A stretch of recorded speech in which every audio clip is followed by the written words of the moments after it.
Poppin' guys, welcome back to my channel. Woo! So within the past week, I have moved back to New York, lost my car, gathered all my possessions, and here I am. Let's talk about it. Listen to your heart. Listen to your heart. So first, I'll start off by going through the Instagram comments and just kind of going through the questions.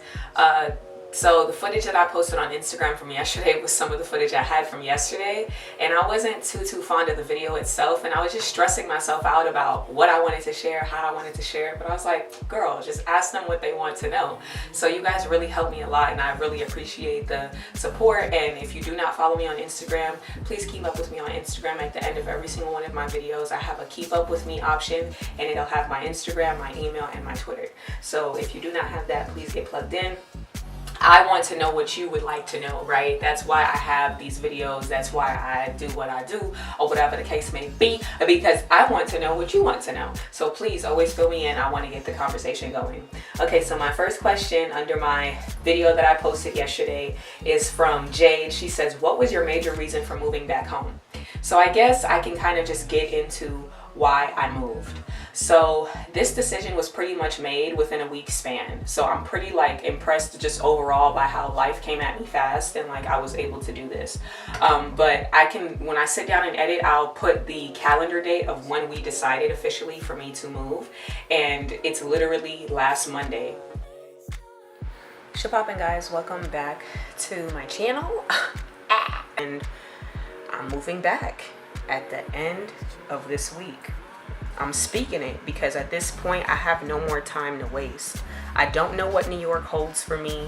I don't know. I'm getting my days mixed up, but I will put the date of when we actually decided that this move was final. And it was very little short time, guys. It was so short time. So I can kind of get into the time span for you guys. So when I posted my Austin mini series vlog on my Instagram, my car had broke down that very day that we were going to be leaving to head to Austin on that Friday. And so me and my sister Grace, we were like, you know what? Let's not even stress about that. Let's just go have a good weekend.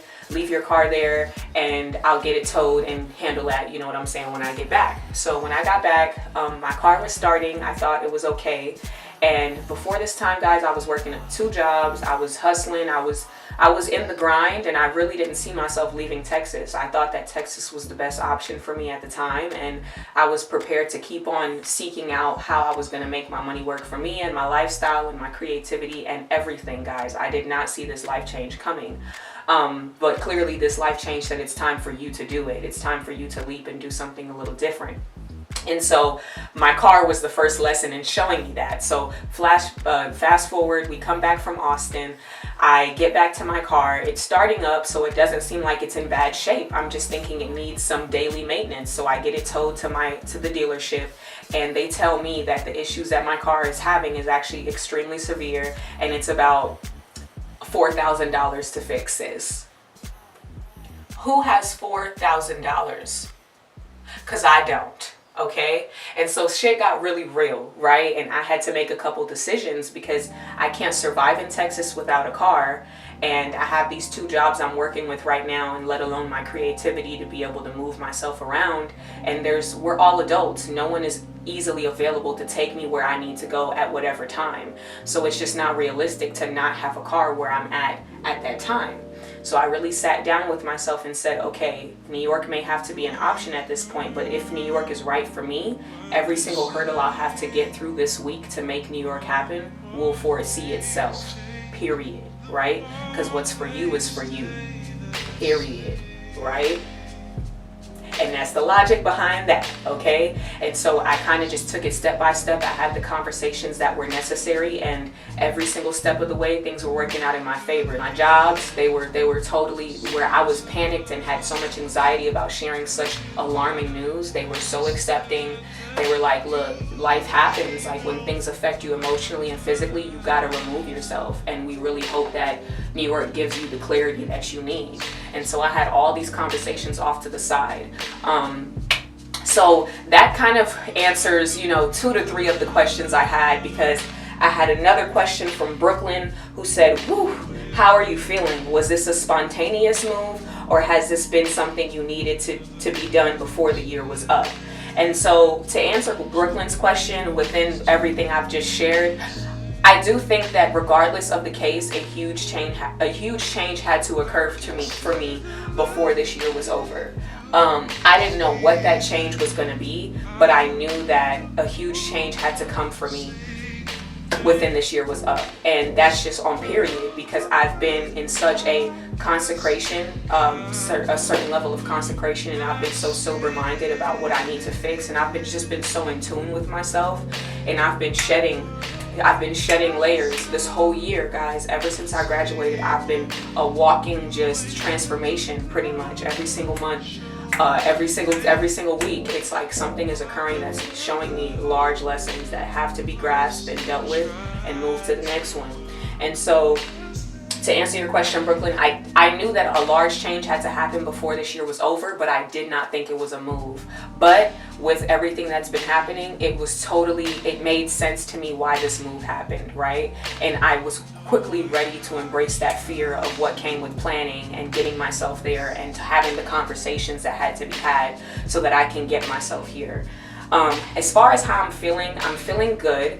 When I first found out earlier in the week, I was extremely nervous because I didn't really know how to feel. Let's get some face wash on. Let's keep on with this routine. I have Clinique Facial Soap Mild here, so I'm just gonna apply that.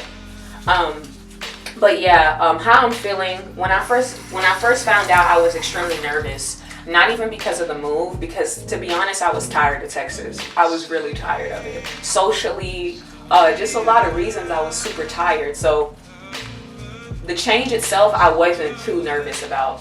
But I was nervous about, okay, what does life look like when I touch down? Like, you know what I'm saying? What am I gonna do? Like, who can I be creative around? Who can I express myself around? Like, those things I was nervous about. And, I was also nervous about all the hurdles that had to be encountered before the week was over to get me to the flight, And I kept hearing from a good friend of mine, do everything you need to do this week and cry on the plane, right? Because you got shit to show up for yourself for during this week, and you cannot allow yourself to dwindle in that. So dwell when it's all done. And so that week was survival mode. That week was going from one desk space to the next, talking to one manager to the next, so that I can get every single thing, all of my ducks in a row. So now I feel nostalgic. I grew up in this house. This is one of the houses I grew up in. I'm in my great-grandmother's bathroom. I feel at home, but there's just so much to tackle and so much new information. And so I'll get into some of those hurdles in the second half of the video on just what I'm dealing with now and stepping into this newness and embracing it in all the layers it has, right? Because it's beyond just I'm happy to be here. It's now, what are you going to do to sustain that happiness while being here in such a chaotic city, in such a busy city? How will I protect my peace? I'm not in Texas anymore, where I can go to a park and I can, you know what I'm saying? I'm in the brink of, I'm in it, I'm in the concrete, the jungle, baby. So I need to figure out a way to align my peace, whether that's meditating on the train, little things, little acts of awareness. Let me wash this off. Whew. Teeth is brushed, face is washed. We here with it. But let's get into the next questions. I hope you're following along with me. One thing I always struggle with YouTube videos is feeling like, do they really understand me?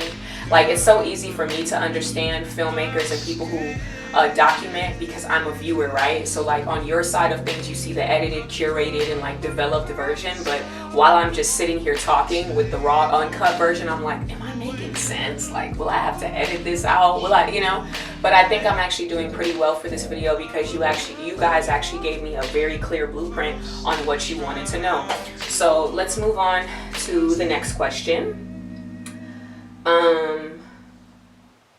What advice, Naturi says, what advice do you have for those who need help just doing it? Naturi,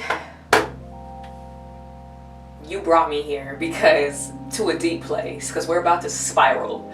Because I think for me, there's no choice. Like, I spent so much time not doing it, whatever that not doing it looks like, whether that's stagnancy, whether that's not choosing to engage in activities that benefit me, whether that's not feeding myself the right foods or not listening to my body. I have spent so much time not doing it, Naturi, that now I have no choice. Like, I don't give myself a choice. You know what I'm saying?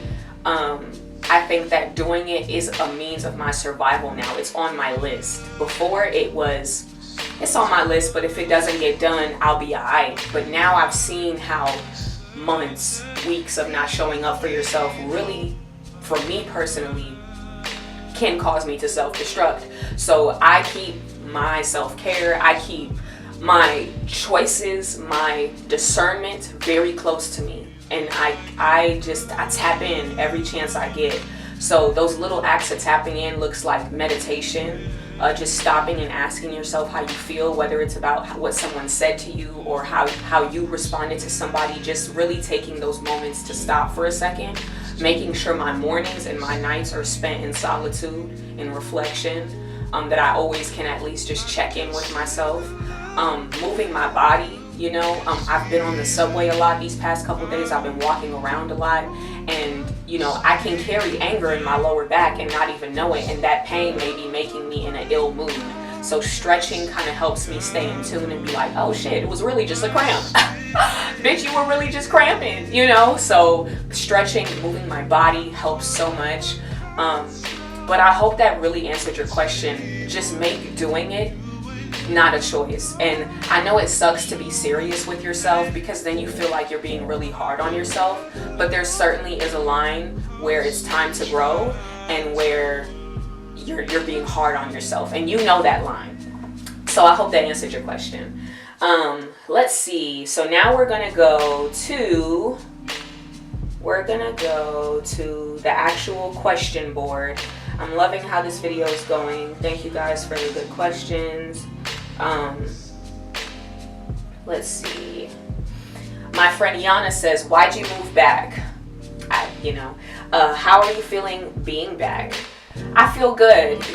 New things ahead. Definitely feels all new, but I'm taking it in stride, and I'm learning how to automatically say what I need. I used to suppress a lot, and it would prolong everything because I couldn't express what it is I needed. But now I can be like, oh, I need a portable charger because I don't like my phone dying when I'm traveling. Oh, I need potentially a bike because, you know what I'm saying? You can just call it out and be like, boom, this has to happen, so that you can keep going with the current. And then she asked me, this is a good question, anything you'll miss about Texas? I miss my community. We really built each other up. I mean, from UNT to now, we have really supported each other, and I'm definitely gonna miss them, but I know that they're gonna take efforts to visit me, and now they have ties here, and I can totally see all of them living here, so it's nice for them to have somebody to visit that they love, and hopefully I can learn a little bit more about the city and take them around. But I'm definitely gonna miss my community, and that's it. The weather they could have. Let's see. We have Samaj. She says, this is a good question too. Is it something in your heart you want to do, or did you do what you had to do? That's a good question as well, because, you know, a lot of the times things can be 50-50. Because granted, I knew that financially I couldn't afford Texas anymore, but clearly I was determined enough to get myself here. And I just knew that I was gonna be a sitting duck in Texas without a car, and I feel like I spent enough of this year, like I said to Naturi's question, not doing what I need to do, guys. Like, not fulfilling my purpose has made me sick at times. I feel like has manifested in sickness, because I'm like, I cannot spend another day not doing what I want to do in some way, shape, or form. So I think that to answer your question, it was a little bit of both. Okay, guys. So we're almost done with the questions. Brooklyn asked, are you emotionally prepared for these long distance relationships and friendships? As far as relationship, I am single, but friendship wise, I feel like we are very solid. We talk to each other all the time in all forms, even if it's as little as a voice note of, hey, I'm thinking about you, or a text message of just a little token we found, some information that'd be beneficial. I really do love my friends. I feel like we have all manifested each other. We have all been intentional about the type of people we have been our whole lives. So it's just perfect that we have met, because we find a way to fulfill each other's needs, friendship on a friendship level, and then we have that respect when necessary to give that person their space to go through what they're going through. But I love my friends. I think that we're for sure solid, and I have friends here who I've been meaning to connect with again for a super long time. So it's just nice. I'm in a good spot with that. So thank you for that question, Brooklyn, just to kind of show me that I'm good. Like, I love my friends. Dominique said, are you and your sweet love doing long distance? If so, how's the transition? I'm actually single, but I think that if I were to think about doing a long distance relationship, I probably wouldn't, just solely off the fact that there's so much I'm learning here right now. I feel like I'm barely on my phone as it is, trying to preserve the battery with all the travel I have to do on the train and the bus or walking.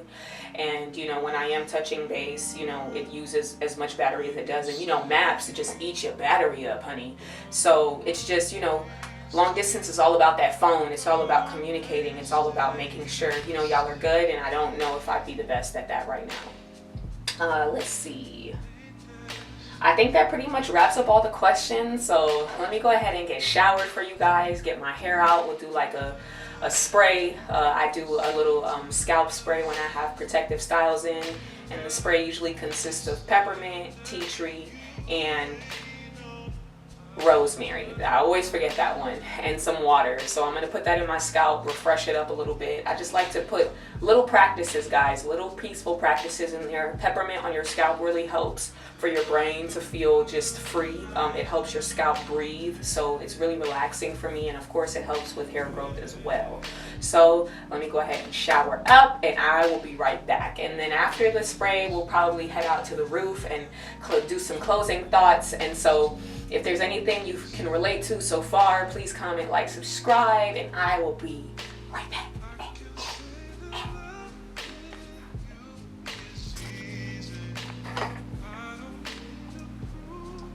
Hey guys, I'm back from my shower. I am refreshed, I feel good, and I'm happy to get back into the conversation about pretty much what happened ever since I boarded that plane. Ever since I boarded that plane, I have been picking up the pieces, figuring out what I need, what's best for me, and just being more in tune with myself. I think that being super in tune, and by the way guys, I have peppermint, tea tree, and rosemary in this bottle. I spray it on my scalp as I have protective styles in. It just helps me feel refreshed, and it opens up my scalp, as I said before. But I think that overall I just really needed this change, and I was fully ready to embrace it. It's just all the things, all the afterburn, all the unglamorous parts of moving kind of settled in. And then once I finally got on that plane, it wasn't about that anymore. It was just ready to let go and move forward. So that's pretty much what I did. We're about to get ready to go outside and wrap up this video, and I'm going to share a couple funny stories about these past couple days making my way around the city. And so far, if you're loving this video, please put any comments, any other extra questions, or any other resources that you can give me in terms of New York. Please let me know. What's poppin', guys? Welcome to the outside area. So I'm going to finish out this video pretty much with just a couple other little funny tidbits about what I've learned while being here and people I've encountered. Coming out of the airport was pretty smooth. Moving forward to the next day. And then the next one, I had a pretty funny encounter with a woman from the Bronx, and I was headed to meet with some good friends of mine, and I was on the train I thought I was expected to be on. but she blasted me and was like, baby, you're on the wrong train, you're headed to the Bronx. And I was trying to go to Brooklyn, and I was trying to make her be discreet about it, like, okay, cool, just tell me where I need to go, mama, like, I'm good, like, I'm calm, like, I'm not gonna freak out because I'm not on the right train. And then the woman across from her was like, oh yeah, baby, you're on the wrong train, like, you need to get it together. And I was just like, okay, that's fine, like, help me get it together then. And this boy from across from us was like, you're cute, hun, but you're lost. And being lost in New York is probably one of the most uncomfortable things, and one of the things I feel like I hate the most already about being here. But it's going to take some time for me to get acclimated with everything and feel confident, and I have to be patient with that. But I've had some pretty funny stories there. And then because I was heading back pretty late from something I was at, I had to take a train I had never taken before and didn't know where the port was for me to get on the train. The neighbor can't make any more noise. And I pretty much ran full speed ahead. I was lost.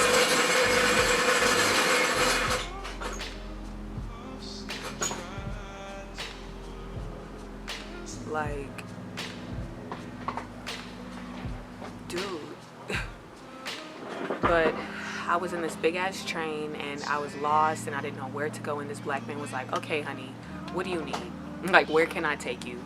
And I was like, I'm trying to find this train, da-da-da. And last minute, 1 minute left, y'all. Like, the train doors had already been closed, and I was just like faintly knocking on them, like, are they about to pull off? And the conductor was like, come this way. And I was like, Saved by the Bell. I was sweating bullets when I got on that train. I had all right mind to pull out my phone and record it because I just knew, like, wow, I probably won't forget this, because I had to run, sweat bullets to get to that train. So New York is full of little moments like that where people, you know, save you from that last, just the nick of times type of situations, and you just have to be prepared and be ready to run, do New York minute. It's quick, everything is going, and so you have to pretty much catch it. So all that to say, this is my move. I would love to hear your thoughts on everything. I would love to hear your comments.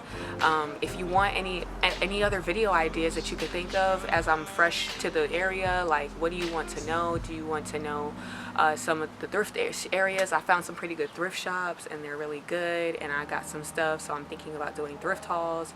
Not really sure. I know that the YouTuber scene in New York is very slim, and I wonder why, but because it's so busy and so concentrated and people are so focused on where they have to go, I think that's part of it.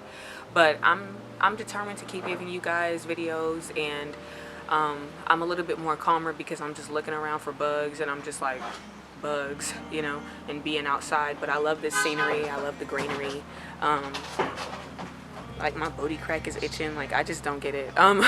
But yeah, overall, guys, I'm really happy about this video. Please comment, like, subscribe if you love it, if you like it.